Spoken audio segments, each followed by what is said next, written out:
ప్రైజ్లార్డ్ ప్రభువైన యేసు నామములో అందరికీ వందనములు.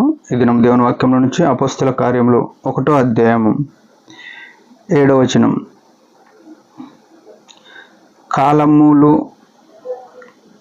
కాలములను సమయములను తండ్రి స్వాధీనం అందించుకొని ఉన్నాడు, వాటిని తెలుసుకొనుట మీ పని కాదు. ప్రేమైన వాళ్ళారా, ఇక్కడ చూసినట్టయితే యేసుక్రీస్తు ప్రభు యొక్క మహా కనికరమును మహాకృపను మనకు చూపిస్తున్నాడు. కాలములను సమయములను తండ్రి స్వాధీనంలో ఉంచుకొని ఉన్నాడు అనే మాట వచ్చింది. వాటిని తెలుసుకుంటాం మీ పని కాదు. చాలాసార్లు ఏమనుకుంటామంటే, మనుషులంగా మనకుండే పరిస్థితులను బట్టి, మనకున్న సమస్యలను బట్టి మనం ఏమనుకుంటామంటే, మన భవిష్యత్తు ఏమవుతుంది, రేపటి దినం ఏం జరుగుతుంది అనే ఒక ఆలోచన చాలా మందికి ఉంటుంది. ఈనాడు ప్రపంచంలో ఎంతోమంది జ్యోతిష్కుల దగ్గరికి వెళ్తారు. అంటే భవిష్యత్తు ఏం జరుగుతుందో తెలుసుకోవాలని ఆకాంక్ష కలిగి ఉంటారు.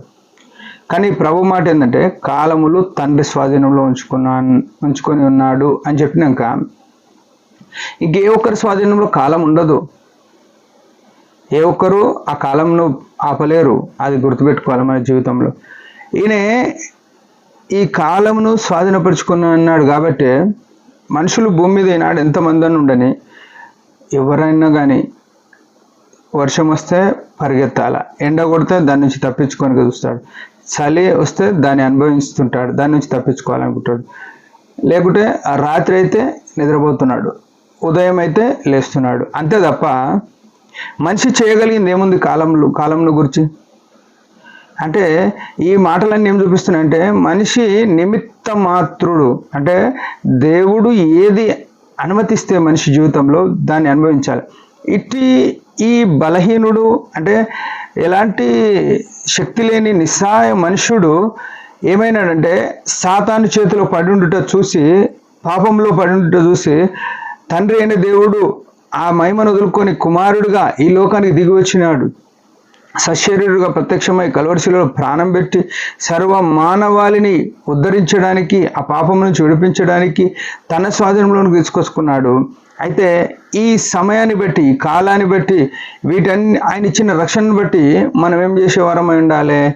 ఆయన అడుగుజాడల్లో నడిచి ఆయనను మహిమపరిచేవారమై ఉండాలి.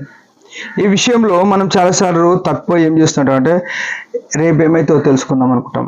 ఒకవేళ ఉదాహరణకు మనం ఇట్లా మానవ రీతిగా ఆలోచన చేసి, ఒక వారం రోజులలోనో లేకుంటే ఒక నెల రోజులకు, ఒక సంవత్సరంలోనో నువ్వు చచ్చిపోతావు అని ఎవరన్నా చెప్పారనుకో, అప్పుడు ఏంది మన పరిస్థితి అంటే, ప్రతి క్షణము నరకమే, ప్రతి క్షణము యాతననే, ప్రతి క్షణము భయము, దిక్కుతోచని పరిస్థితి.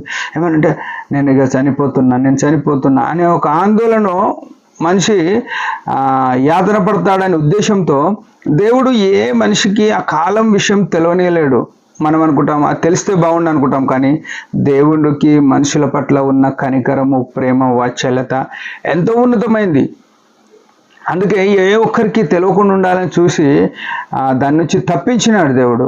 ఆ యాతన నుంచి మనం అనుకుంటాం, తెలిస్తే మనం సంతోషపడతాం అనుకుంటాం, రేపు ఏం జరుగుతుందో తెలిస్తే మనం బాగుండు అనుకుంటాం, కానీ అది తెలియకుండా మన క్షేమము. యేసు ప్రభు అన్ని విషయాలలో మన క్షేమం కోరిన దేవుడు. ఈ మంచి దేవుణ్ణి మనం ఎంత మహిమపరిచినా తక్కువనే.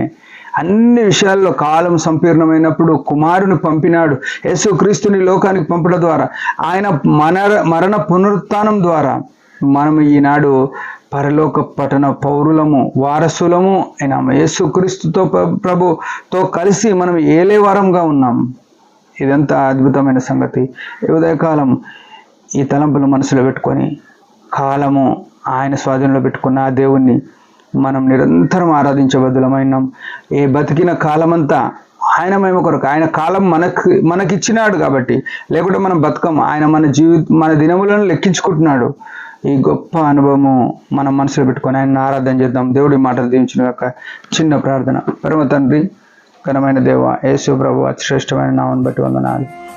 నమ్మదగిన వాడ, భూపతులకు అధిపతి, కాలంలో స్వాధీన పెట్టుకున్న తండ్రి, నీ శిలువ ద్వారా మమ్మల్ని బతికించి నిత్య జీవమునకు వారసులుగా చేసినావు. అందుకై స్తుతిస్తూ, నువ్వు చేసిన మేలు, ఉపకారము, రక్షణకై వందనములు చెల్లిస్తూ, చేసిన వాటన్నిటిని బట్టి హృదయమార స్తుతిస్తూ, యేసు ప్రభు నామములో స్తుతిస్తూ ఈ కొద్ది విన్నపములు బతి వేడుకుంటున్నాం తండ్రి. ఆమెన్. మీరందరి పరిచయం గురించి బాగా ప్రార్థన చేయండి.